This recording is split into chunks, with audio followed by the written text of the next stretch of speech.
Hello, last day of 2016, and we will be in 2017 tomorrow. It's amazing how fast this year has gone by, isn't it? Yesterday, went to the doctor, took my mom to a doctor's appointment, and I realized something about mindsets and attitudes and cultures that I'm really drawn to. I don't trust doctors very much. I think there's only two doctors in my life that I've ever trusted. My pediatrician, who made me want to be a doctor, and this doctor who, she seems different, especially when you get in the office with her. I don't want to be a doctor anymore, especially with all the corruption. I know that all doctors are sold a bill of goods. And I feel like, for the most part, they can't be trusted. Just like before my mom's appointment, a pharmaceutical sales agent came in, brought a bunch of Starbucks that she bought for the entire staff in the office, and then wanted to see the doctor for a second. And guess who the doctor saw before a bunch of patients in the waiting room? She saw the pharmaceutical sales agent. So beyond that, we got into, checked into the room and everything. Needed to be checked in a lot quicker. It happened. So this doctor, even though she did, fall into the trap and just pretty much what happens to every doctor is you get sold by pharmaceutical sales.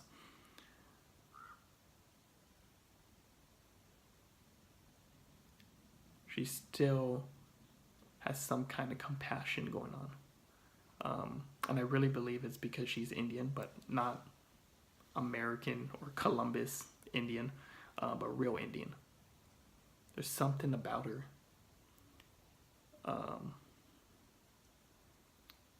When things are urgent and she knows about it, she seems to streamline the process a lot more. Give urgent advice, blah, blah, blah, everything that you think you need as a patient to make you feel better. When she comes into the office, there's a different air about her than any other doctor I've ever seen except for that pediatrician. Compassion, some kind of heart, free spirit, a genuine care. And I think that comes from her Indian background, real Indian background. And to speak on that for a second, I was thinking about this morning. It's just that I think a lot of people get these stereotypes about who Indians are. And there's a lot of extremists in every culture. And there are in Indian culture as well. There's extremist Hindus, there's extremist Buddhists. But there's something beautiful when you separate those people and put them in the same category as Muslims and Christians and Jews. Yeah, they might all do horrendous things to each other and to others who don't believe what they do. There's way more Christians and Muslims and Jews killing other people than there are, I believe, Hindus and Buddhists. There's a few of those bad seeds out there, but for the most part, their philosophies are beautiful. And I think they get a bad rap, people don't really understand karma. And then the Western mindset, I don't think, can grasp some of the concepts that Hindus and Buddhists believe, or especially Hindus believe. One of the concepts that I think gets misunderstood a lot by the West, because we're so individualistic, and I don't really think I have a Western mindset anymore. I think I've finally broken out of that. I can't see with that Western mindset anymore. It just doesn't make sense to me. But I think it's so hard, when we think of the concept of untouchables, that, there are untouchables. There's categories of classes in India. Um, and people in the West who are so individualistic can't understand that. But it's not necessarily a bad thing. And yes, it could be used to manipulate people in a bad way. Just like there's bad seeds in Christianity, there's bad seeds in Islam, there's bad seeds in Judaism. Probably more so in my opinion. But having those set class systems is actually kind of beautiful. It's a beautiful thing when people know their place in life. And I think we have the same issues here in America. It's just latent, it's hidden. It's not labeled. There are people here who are kind of stuck. There are people who are stuck in India. They just happen to describe it in some eerie way. And we don't describe it here. But it doesn't mean that someone stuck in India is stuck for good. There's obviously the karmic cycle. It goes along with reincarnation. That you can be born out of it, possibly, depending on your karmic life here. Or you can fight your way out of it in this life. And people do. And that's probably the most difficult thing, is to fight your way out of a certain class or status that you are born into. And it happens here in this country all the time, but again, we don't label it. We think we're free. But so many people are stuck. And, there are some people who are just not going to fight it. And there's some people who fight it and get out of it.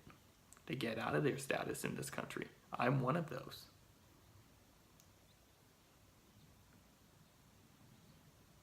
I could have just laid down and been okay with being fatherless, being rejected, and living a life of dejection. But I wasn't. I fought my way out of it. To the point now where I'm starting to feel free. I'm starting to feel like I'm coming out of that status of being fatherless, no good, can't do anything. Dad said that I was going to be worthless, or not even his son. And that could have been the status that I was stuck in, like so many people are. But if you fight your way out of it, you can get out of it in this life. And of course, you got the karmic cycle, if you want to choose to believe in that thing. And I think it's beautiful, you can be reincarnated out of it, depending on your karma here, as we live our 10,000 plus lives and keep progressing forward. But that's the thing, the universe is progressing forward. That is a natural course and direction of the universe. And I choose to progress forward with it, even if there's resistance. Sometimes life can get hard. You probably know what I'm talking about.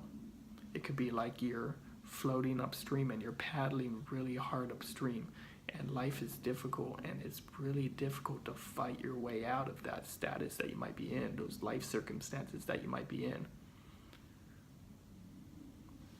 Or it's like trekking up a mountain, a steep hill in San Francisco or something, and pushing your bike up that steep hill. But I'm finally getting to the point where just like paddling upstream and just paddling really hard and coming up against all this resistance. as you see the lake up there, the lake of serenity, the lake of peace. I'm finally getting to a point where I feel that serenity. I'm up over the brink. And doesn't mean that there's going to be no resistance. There is.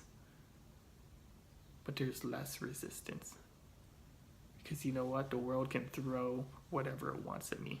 And when you fight it and you keep fighting it and you finally get to the point where you can see the lake of serenity and then you get to the lake of serenity and peace,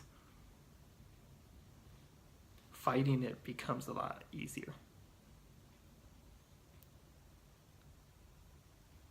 Resisting the resistance becomes a lot easier. And those storms that life brings don't last as long. And they'll come, because it's all a cycle. Good and bad will come and go constantly. But it's your mindset of not letting anything or any system tell you who you are, or define who you are. It's loving yourself for who you were born to be. It's loving yourself for the infinite potential that you have.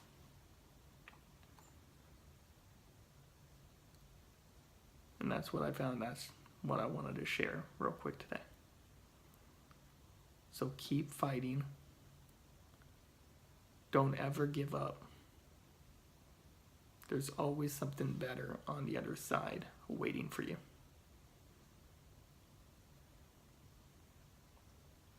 There's the lake of serenity, the lake of peace, waiting for you, waiting for all of us. And even if we don't label anyone as untouchables here, even if we don't label people necessarily in certain classes here,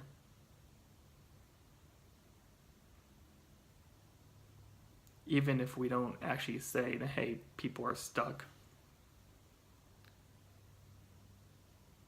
it's all the same thing.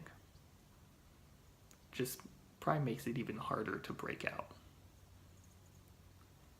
Makes it even harder to accept sometimes. But it exists. So when you recognize that, then you can branch out of it and you can think of what you could be. And don't give up. Or you can accept it and live in the karmic cycle, and that's fine too.